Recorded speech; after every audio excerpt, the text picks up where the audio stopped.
Hello students, welcome back to Ritterberg School. So we will move forward. Next topic, that is 2.3.6. How can we separate a mixture of two miscible liquid? Let us try to separate acetone and water from this mixture. Take the mixture in distillation flask, fit it with thermometer. आप एक distillation flask लोगे, ठीक है, और ये है distillation flask, ये जो गोल्ड कलर का दिख रहा है वो, ठीक है, and fit it with a thermometer, और थर्मोमीटर के साथ उसको फिट कर दोगे, जैसे कि यहाँ पे आपको थर्मोमीटर दिख रहा है ऊपर. Arrange the apparatus shown in figure 2.9. Heat the mixture slowly keeping a close watch at the thermometer. धीरे धीरे उसको हीट करना है, थर्मोमीटर को देखते रहना है. The acetone vaporise condenses in the condenser and can be collected from the condenser outlet. Water is left behind in the distillation flask, और वाटर है वो पीछे रह जाएगा डिस्टिलेशन फ्लास्क के अंदर. जैसे कि आप देख सकते हो, ये डिस्टिलेशन फ्लास्क के अंदर वाटर पीछे रह जा रहा है, ठीक है. पूरा ड्राइंग है, आप अच्छी तरह से घर पे भी इसको देख सकते हो. आगे क्या होगा, this method is called distillation. ये मेथड को डिस्टिलेशन बोलते हैं.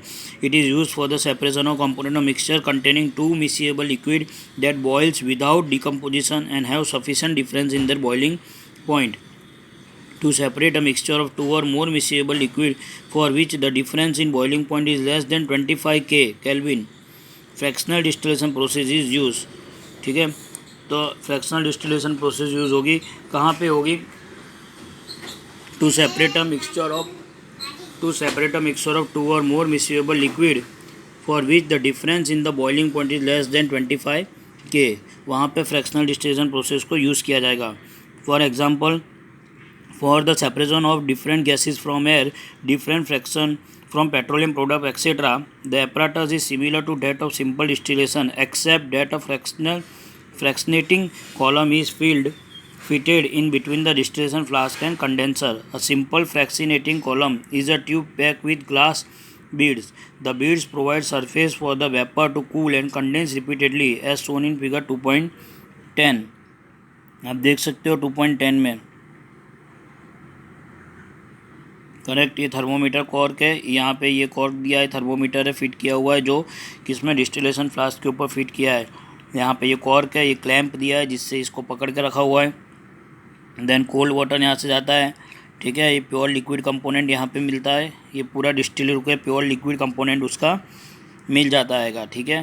ये पूरी प्रोसेस को डिस्टिलेशन प्रोसेस उसको हम कहते हैं. Then how can we obtain the different gases from air.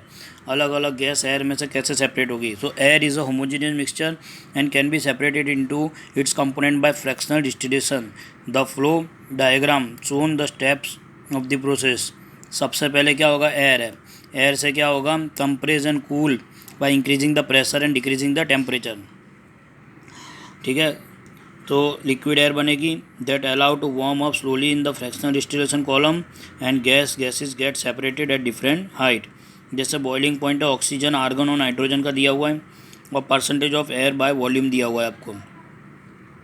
तो -183 डिग्री अगर बॉइलिंग करोगे इसको सेल्सियस पे, ठीक है, तो ऑक्सीजन मिलेगा आपको, and percentage of air by volume कितना होगा उसमें 20.9.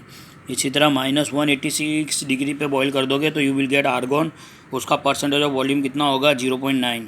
और अगर -196 डिग्री बॉईल किया, ठीक है, तो आपको मिल जाएगा नाइट्रोजन, और उसका परसेंटेज एयर में होगा 78.1. So if we want oxygen gas from air we have to separate out all other gases present in the air. सारी गैस निकाल देनी पड़ेगी जो एयर में प्रेजेंट है. The air is compressed by increasing the pressure and then is cooled by decreasing the temperature to get liquid air. The liquid air is allowed to warm up slowly in the fractional distillation column, where the gases get separated at different height depending upon their boiling point. ठीक है. Answer the following. Arrange the gas present in air in increasing order of the boiling point. Which gas forms the liquid fast as the air is cooled? So you can see the full process is given by the help of the method. With the help of this diagram you can see कैसे पूरा diagram काम करता हैगा. और liquid oxygen यहाँ पे जाके मिलता है आपको, ठीक है. पूरा separation of component by air, बहुत लंबा चौड़ा प्रोसेस है, ठीक है.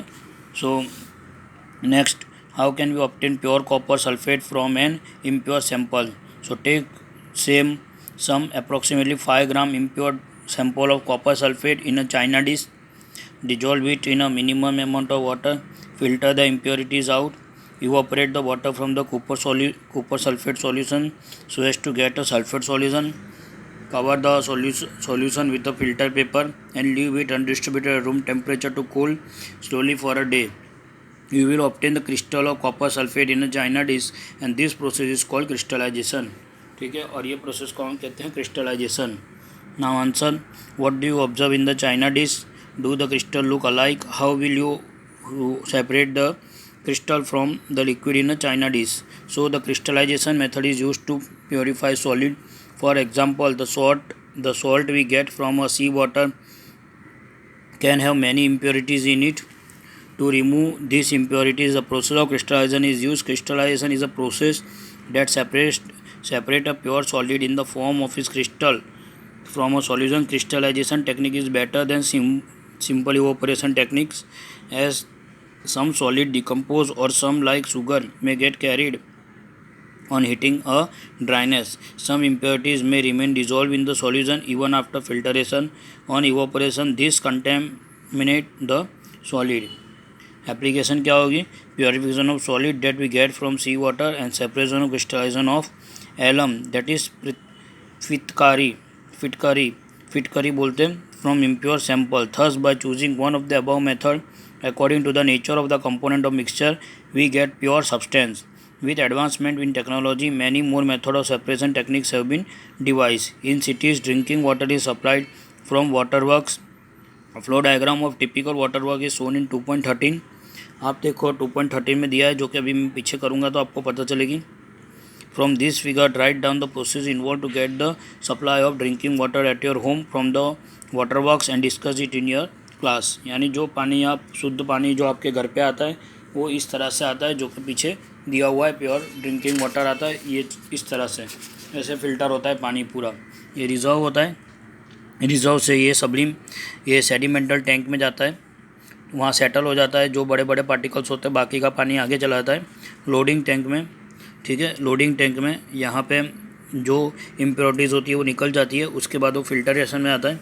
फिल्टरेशन में जैसे वाटर, फाइन सैंड, ग्रेवल्स यहाँ सब सेटल हो जाता है. और उसके बाद chlorination to kill bacteria, chlorine डाला जाता है यहाँ पे ये टैंक में, जिससे बैक्टीरिया मर जाए. और फिर जाके ये पानी कहाँ पे मिलता है? आपको घर पे मिलता है. So this is the process how the water comes at our home with the help of filtration. ठीक है, नेक्स्ट पीरियड में देखेंगे फिजिकल और केमिकल चेंज. Thank you.